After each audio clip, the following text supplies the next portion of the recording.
À l'occasion de la journée solidaire pour les soldats blessés, le village du Blessé s'est installé toute la journée à Bellecour au programme des défis sportifs, des ateliers pour les enfants ou encore des démonstrations. L'occasion aussi de rencontrer des soldats lyonnais qui ont été blessés au combat. Yélis Kirazli.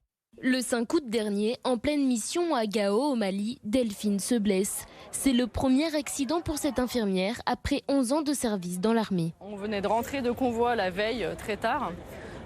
Et tous les lendemains de convoi, il faut s'occuper des véhicules. Je passais un coup de soufflette et je ne sais pas ce qui s'est passé. Et en fait, ma main a été aspirée dans les courroies du moteur.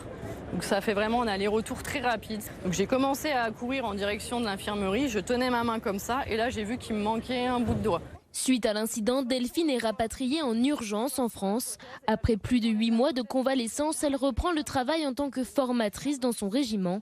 Désormais, elle s'équipe d'une prothèse pour porter secours. Pour certains gestes où je dois prendre, qui sont un peu plus précis, un peu plus fins, où il y a des repères à prendre, et le fait d'avoir à peu près quasiment ma longueur initiale, du coup ça va quand même m'aider que s'il manque un bout, ça va être trop court et je vais avoir plus de difficultés. À chaque mission, des accidents comme celui de Delphine hors des combats sont nombreux. C'est qu'un des plus gros risques, c'était qu'un des véhicules passe sur un IED sur les mines que posent les ennemis. On sait que le risque là peut être grave et à aucun moment, surtout en tant qu'infirmière, c'est vrai, on se dit je peux me blesser de cette manière-là, aussi bêtement. Aujourd'hui, Delphine a récupéré toutes ses capacités. Cette infirmière chevronnée espère repartir dès que possible en mission.